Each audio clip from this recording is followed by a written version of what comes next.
and the GCN Radio Network.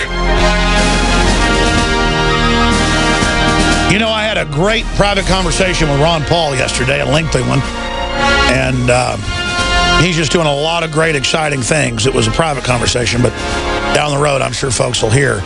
But just so many interesting things going on. Liberty is certainly on the march on a planetary level. But there's going to be pushback against that.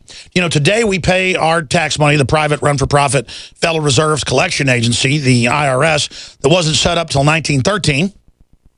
And then on average, Americans didn't pay income tax until World War II. They called it a war tax. And then in 51, they made it permanent. Just like we didn't have property taxes in this country the last 100 years, and it wasn't universal till about 30 years ago. You don't own your land, folks, if you pay a property tax. It's not really your land. You pay a rent.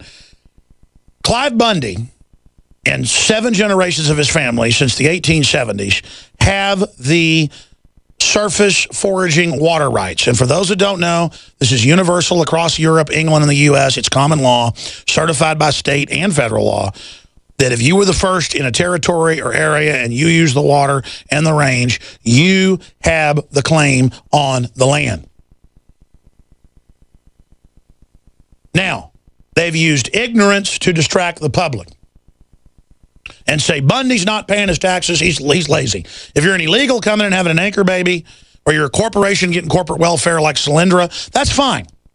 Or if you're Microsoft, you know, paying zero tax or whatever, that's okay. But if you're Clive Bundy producing beef for this country, you're a low-down, lazy, freeloading piece of garbage. According to Neocon Radio and MSNBC and CNN and Media Matters that the White House runs.